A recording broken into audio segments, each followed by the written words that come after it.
Aujourd'hui, j'ai deux cerveaux, ici et ici, pour vous parler de cette crème Bom Bom Cream de Sol de Janeiro. Je ne sais pas si vous avez déjà entendu parler, mais en tout cas, elle a fait des émules lors de la sortie et c'était soi-disant quelque chose de miraculeux. Je vais juste vous expliquer ses ingrédients. Donc, dans cette crème-là, qui est supposée raffermir, il y a d'abord, elle coûte 65 à 85 dollars les 230 millilitres et crois-moi, elle ne fait rien du tout à ta peau, sauf peut-être l'hydrater. Il y a potentiellement 5 ingrédients toxiques. Il y a du parfum, et sous le nom de parfum, c'est une parapluie où il y a probablement des perturbateurs endocriniens et d'autres ingrédients toxiques. Le monde de parfum, c'est plusieurs choses, on ne sait pas forcément lesquelles. Les producteurs ne disent pas le quoi. Il y a du benzylsalicylate. Attention, il y a quelque chose qu'on appelle butéphényl méthylpropronal qui est interdit dans la Convention européenne depuis 2022. Il y a du limonène, du citrate, du coumarin qui peuvent provoquer des allergies.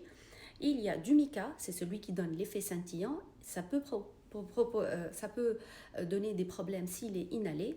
Et crois-moi, les gens avec les 5 étoiles là qu'elle a ou 4 étoiles, le seul petit effet qu'ils ont, parce qu'ils ont mis une crème hydratante tous les jours sur une partie du corps qui ne reçoit pas forcément des crèmes hydratantes.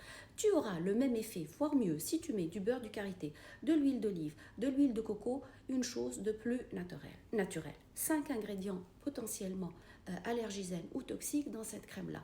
Le parfum est très fort. C'est pas parce que le parfum est fort que les gens l'adorent. Franchement, quelquefois, je dis vraiment qu'on manque d'utiliser ce cerveau-là.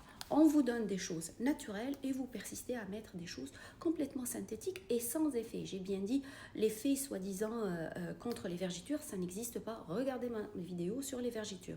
Elle contient du beurre d'acaçaïou ou je ne sais pas quoi, qu'il n'y a pas forcément d'études scientifiques là-dessus. Donc, Bom Bom Cream, franchement, c'est juste un marketing et suite à cet engouement, toute une ligne a été lancée. Je me demande vraiment pourquoi les gens suivent aveuglement comme ça toutes ces tendances-là.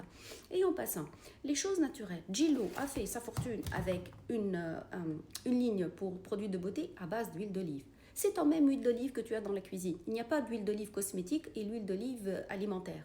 Donc, franchement, utilisez un peu un bon sens avant d'acheter n'importe quoi. Merci. Est-ce que tu as déjà été tenté par cette crème-là? Moi, jamais, jamais, jamais.